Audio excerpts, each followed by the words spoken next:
What is up, you guys? I'm Charmx. Today I'm going to be reacting to Film Theory, The Broken Mind of Salad Fingers 11, Glass Brother by the film theorist. Now, I actually really liked Salad Fingers episode 11. That's the last one that was made. If you don't know what Salad Fingers is, I definitely recommend you go watch some of them. It's a very weird animation series on YouTube. But the last one that came out was actually my favorite out of all of them, because I actually understood it more than like any of the other ones I've ever seen. But anyway, with that being said, I hope you guys like this video. Without any further ado, let's begin.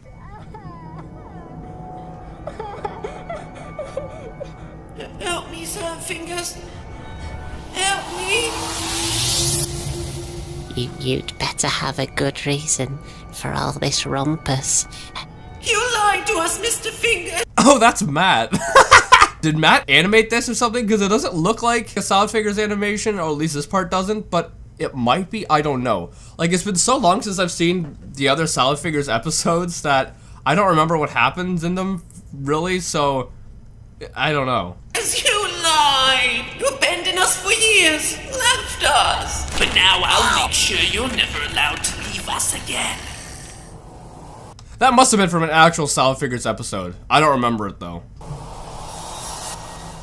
Hello, Internet! Welcome to Film Theory. It's an awesome intro, man. Years, the online video nightmare is back. Salad Fingers. 6 years. That's how long it's been? 6 years. Oh my goodness. Early in Film Theory's life, I tried my best to interpret the series in all of its rust-coated, ink baby-filled storytelling, and I think I did a pretty darn good job. After piecing together fragmented toilet conversations and 40s-era pop culture references, we were able to diagnose Salad Fingers' dissociative identity disorder, his connection to the Great War of World War I, and the series' overall themes of childhood trauma and struggling to belong. I can relate with not belonging. I mean, look at me, I'm a toy. So, how does episode 11, Glass Brother, fit into all this after 6 years of hiatus? Does it upend everything that we thought we knew about the series? Surprisingly, no. For as bizarre as this episode is, and boy, does I love this episode. It's my favorite. it get weird.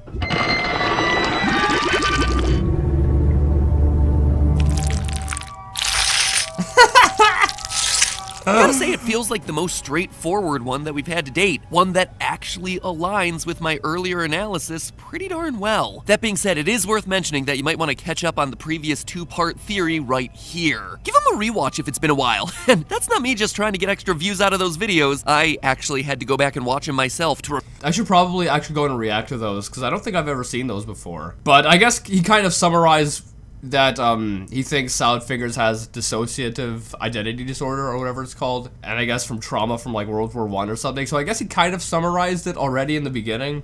But it'd be interesting to go back and react to some of the other videos. remember what the heck I said, because this series is just that deep and complex, but rewarding if you're willing to dive into all its creepy details. So now, with that look back out of the way, it's time to look ahead to chapter 11, to uncover whatever mysteries may be held within those leafy green fingers. In episode 11, Salad Fingers starts off playing with his happy finger puppet friends. Just another delicious salady day of gnawing on them for punishment or throwing them in the dirt. Salad then chooses to focus in on Hubert Cumberdale. After holding a mirror up to Hubert, One of the reasons I really like this this episode of Salad Fingers, like, if you haven't seen it, go watch it. It's so weird, but at the same time, it's like the plot is definitely so straightforward compared to any of the other ones I've seen. It just makes more sense to me. But then again, if the last episode I saw was like 6 years ago or something, you know, I've changed so much.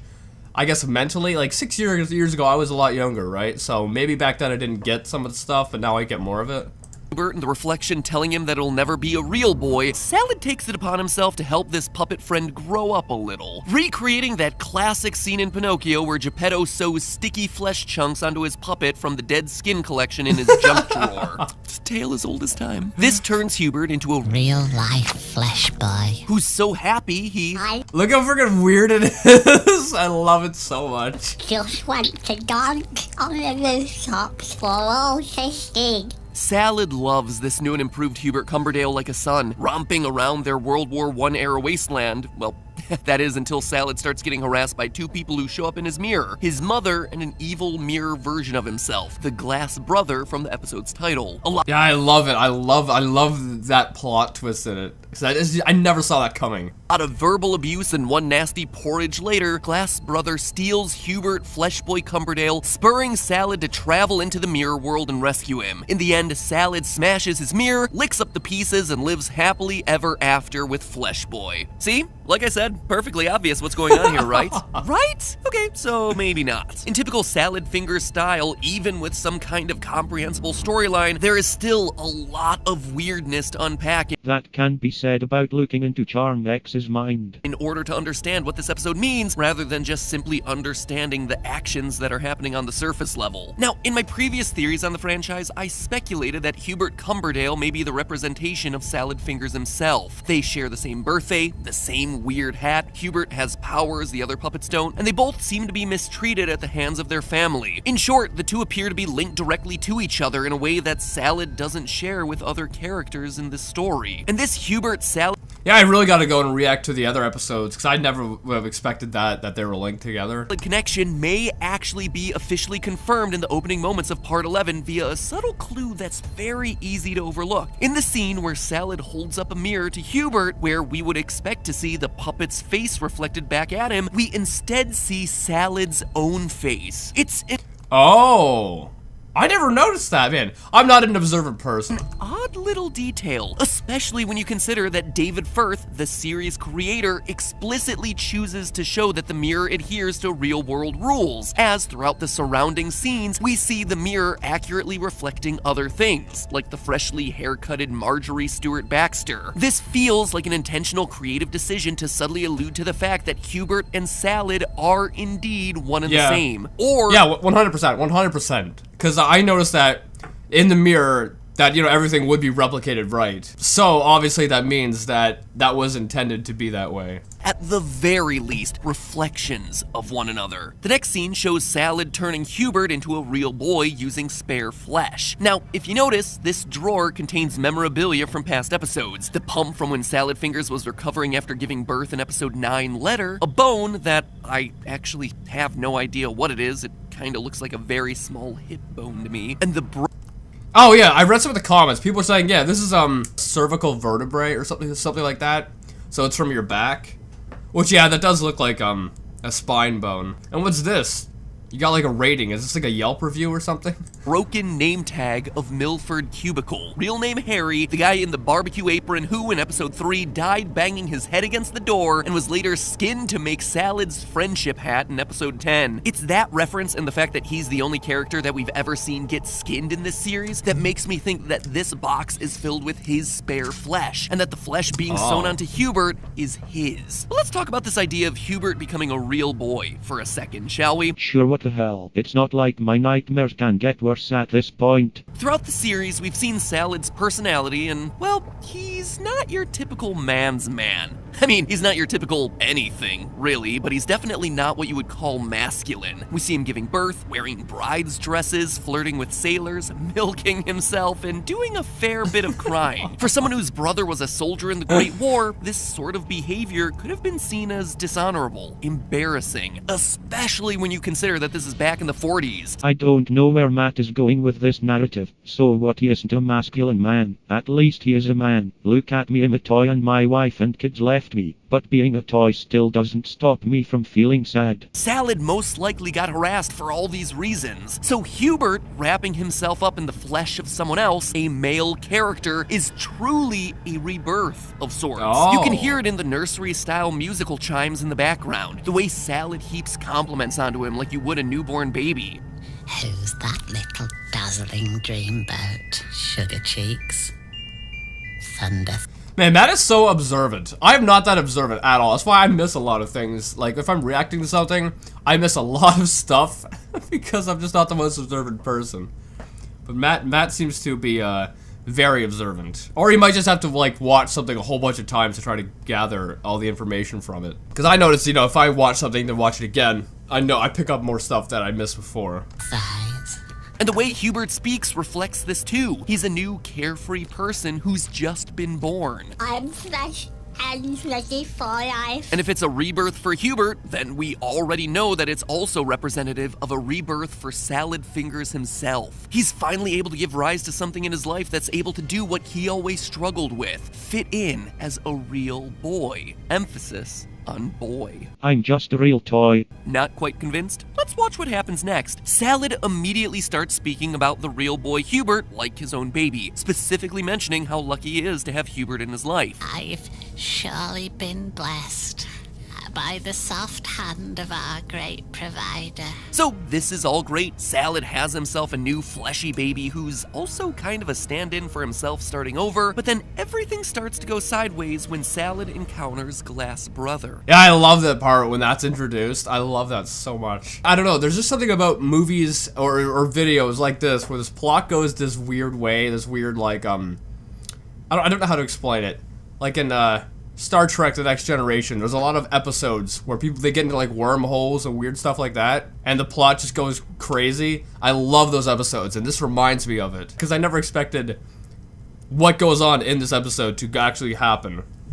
Is the first place that we really notice his appearance, it's not the first time that we've seen him. Remember in that opening when Hubert looked into the mirror and he saw Salad in his reflection? Well, this obviously isn't a reflection of Hubert, but it's also not really a reflection of Salad either. This is the actual first appearance of Glass Brother, and it's immediately clear that his defining characteristic is that he's pretty darn nasty. What if the Glass Brother is really just a different part of his personality, like a person with more than one personalities? Or maybe the Glass Brother real and Salad is the fake. Going on to insult Salad Fingers in pretty much every way possible. Khaki spider fingers, you'll never be a real boy. Andrew Hands. Why is Glass Brother so mean? So who or what is Glass Brother? Is he Salad's brother? Salad's reflection? What is really going on with his character? Well, the answer is that he's a little bit of both. In the sense... Wait, so is it kind of like a personality disorder where, you know, some people have multiple personalities? That's like one of his, maybe? I don't know. It's that Glass Brother is the voice inside Salad's head telling him that he's stupid, telling him that he'll never amount to anything. Basically, throughout this episode, you can think of Glass Brother as being that nagging sense of self-doubt and self-loathing that we all have from time to time. Except in this case, that self-doubt is what Salad sees every time he looks at a reflective surface. Isn't that like depersonalization where people don't recognize themselves when looking in a mirror? Legit, it seems almost like that. He's a reflection of Salad, yes, but more accurately, he's a reflection of what Salad has been told is wrong with him for his entire life. You'll never be a real boy. Which again... That makes sense. That makes sense. But then again, here's a little theory for you. What if this is actually flipped around? You know, what if it's actually Glass Brother? What if that's the actual real Salad Fingers? Because the mother's still alive in the other universe. So what if the real version of Salad Fingers, you know, in that real universe, that's where the mother is alive too? Holy crap, what? That made no sense. Okay, I'm editing this right now, and you see all those jump cuts that just took place? I was trying to make that make sense. I swear, I have a brain disorder or something. That was insane. I was trying to edit that to make it make sense, because what I said before didn't make any sense. And now, even though I've edited it down to try to make it make sense, it still makes absolutely no sense. So I'm going to try to explain it like this. Friggin' post-filming. What I'm saying is that the Glass Brother and the mother, what if they're in the real universe? And Salad Fingers is actually, you know, the one that's living inside of the mirror universe.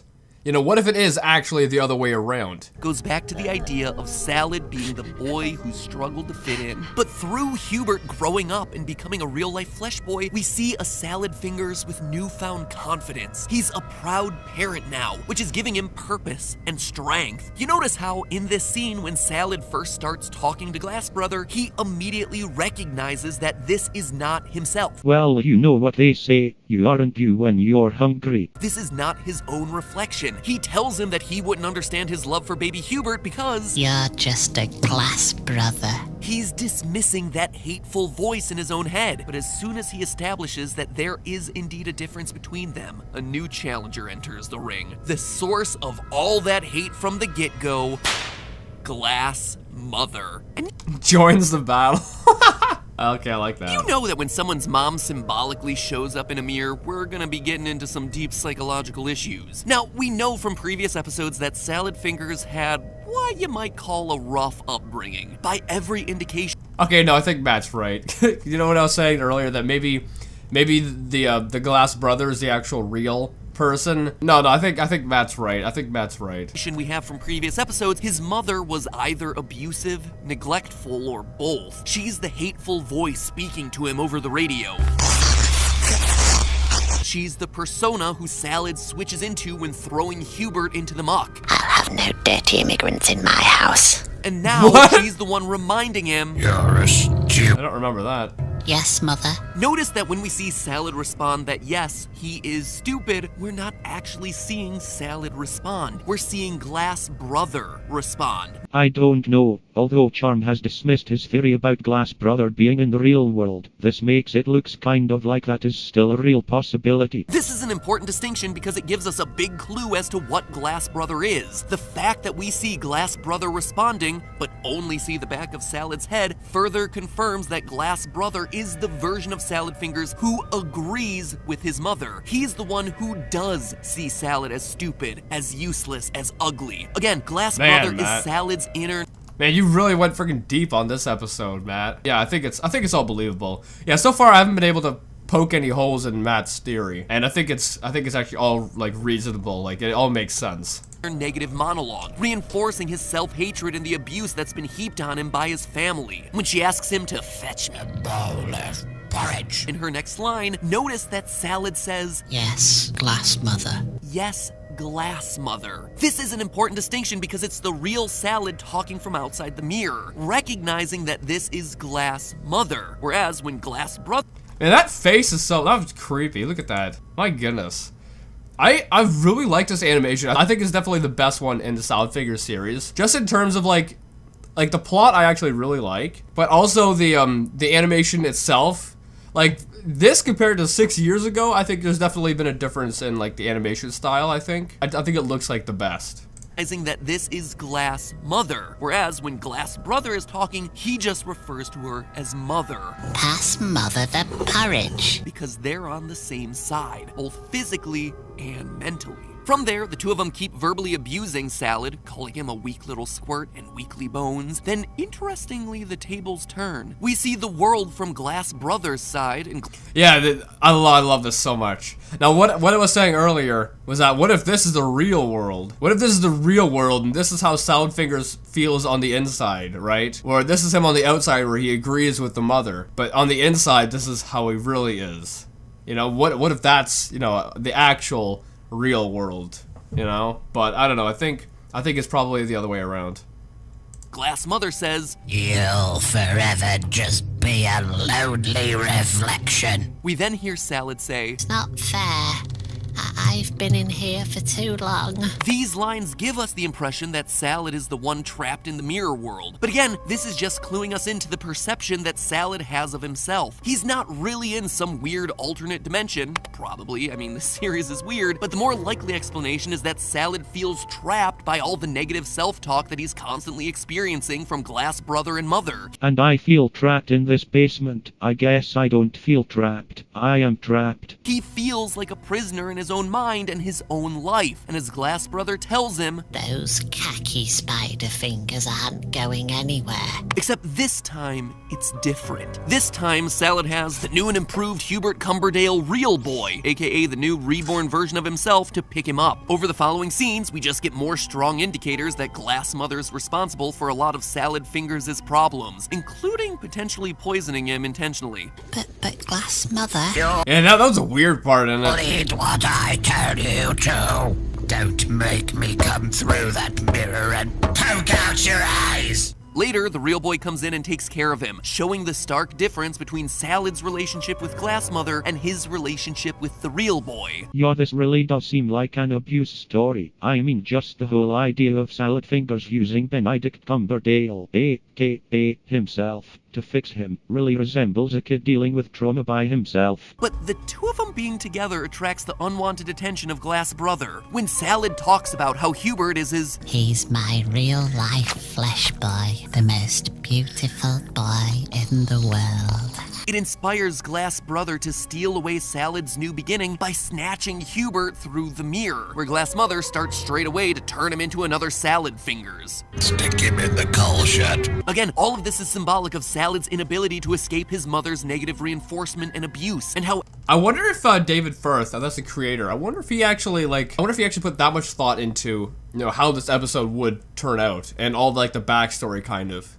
Because it seems like he must have. And it's been 6 years, since the last episode, so, I mean, he's had time to develop a plot, right? Every attempt he's made at a new beginning for himself is stolen away by the faces who haunt him in the mirror. But instead of ending it on that note, honestly, like you'd kind of expect an episode of Salad Fingers to end, we get a big rescue scene instead. Huzzah! Salad sneaks into the glass world late at night through a puddle, and I gotta say, I love this detail here. He's able to drop through the water now at night, and there's no reflection. Whereas earlier in the day, he did have a reflection because the sun was out. Oh yeah, that's creative. I never noticed that. Yeah, see what I mean? Like I'm not the most observant person. That's a really nice detail. Had to deal with himself face to face. He had to once again confront his reflection. Once he's in the mirror world, he grabs Hubert and confronts Glass Brother. I don't think you ought to have stolen my little flesh boy. This is a huge turning point for the character, because it's clearly the first time Salad has stood up to this negative self-talk that he's been trapped with most of his life. As soon as it happens, we see the real ugliness of Glass Brother truly come out in full force. Yeah, he needs to see a dentist as soon as possible. Where we see his teeth turning to nails, symbolically representing how harmful his words have been all along. And then he and Glass Mother start vibrating, like they're glitching out in the Matrix, suddenly destabilized because Salad has upended their game. He's standing up for himself. Finally, the mirror shatters, symbolically breaking Salad Fingers out of that world of negative self-talk. Salad takes action and breaks a final mirror into tiny pieces that are... This is what I mean. I think it's like the best Salad Fingers episode. The plot in it, and like the conclusion towards the end of it, like it's my favorite. Too small for any of the characters to climb through. Even though Glass Mother's voice multiplies because there's now tons of mirror shards, she's powerless because... Now here's a little theory. What if they try to go through the puddle that he went through originally? Salad stood up for himself. He smashes her insults up until they're too small to hear anymore. It's really uplifting, right? And then, because we couldn't just have a nice ending without some more fleshy goop sounds, Salad rubs Hubert into the glass shards in a nice way, and then he licks him off like a mama cat. It's one of those moments that feels like it's weird just to be weird, but based on this idea that Salad is breaking away from the negative cycles of his past, my interpretation is that it's him acknowledging that yes, he is a product of his upbringing, but it doesn't have to swallow him up. I guess each their own, but to me it's still freaking weird. Instead, he wipes clean the broken shards of his past, internalizes them, but remains his own grown-up real boy. And this interpretation is reinforced by the final shot of the episode, where we see that one small shard of glass has survived, big enough for Salad to see Glass Mother in, still cursing the dickens out of him. And this is actually my favorite moment in this whole episode, because in its own bizarre Salad Fingersy way, it's pretty relatable. I love relatable stuff, like relatable comedy is the best, isn't it? Lila Pons is such a funny comedian. Salad can't ever completely get rid of Glass Mother. The impact she had on him will always be there in some small way, just like we can never 100% get rid of our own negative self-talk, or the negativity that we receive from other people. There's always gonna be that one little shard left. But the cool thing about this moment is that Salad Fingers shows that he's okay. And yes, it's definitely a little weird that he uses the shard to cut open his finger and smear it with blood, but what this represents is that these feelings, that Glass Mother will always be a part of him. And yeah, she's... I think that's true for most people, that, you have negative thoughts and whatnot. And it doesn't even have to be if you're, like, abused or anything. Everyone has their negative thoughts. And no matter where you go in life, no matter what kind of level of success you reach or whatever, there's always going to be those, thoughts in the back of your mind. Wounded him, but he goes on to take the shard and put it away. The shard is still there, it still exists, but he closed it in a box and moved past it. And now he can finally heal and move on. A happy Salad Fingers ending. Would you look at that? So do Hubert and Salad just ride off into their fleshy little sunset? Is Salad free? Well, on one hand, I'd like to say, yeah, he's finally done it. On the other hand, though, listen to Glass Mother's final line. Have your arms for cricket stumps. Just wait until your father gets... Where she gets cut. Your father. So there's probably going to be more episodes. I hope we don't have to wait another 6 years for more Salad Fingers. Cut off mid-sentence when she's saying, wait until your father gets home. Now, I may have missed it somewhere along the line, but I don't really think that we've dealt with all of Salad's daddy issues yet, which seems especially relevant now that he's got a kid of his own. So in future episodes, I would expect to see a newly confident Salad Fingers coming fresh off of defeating his glass mother, now having to confront some kind of appearance, symbolic appearance, corpse appearance, or finger puppet equivalent of his father coming around, so we can finally deal with whatever he might have in store for our little green friend. Hopefully we just don't have to wait 6 years, hopefully. By that point, I don't know where this website will be, in terms of how it's going downhill. I don't know. Anyway, I hope you guys like this video. I really like this episode of The Film Theorist. And, this episode of Salad Fingers was at 11, is by far my favorite. Such a good plot and story. And yeah, there was so much stuff that I guess I just didn't realize or didn't catch on to because I'm not, that observant. But yeah, let me know if I should go react to some of the other episodes that The Film Theorist has done on Salad Fingers if you want me to, because I don't know, I'm interested to see other theories that The Film Theorist has about it. But yeah, anyway, I hope you guys like this. If you did, make sure you give it a thumbs up, possibly share with a friend. If you're new, subscribe to the family. Make sure you guys go subscribe to The Film Theorist, and I'll see you guys next time. Boop!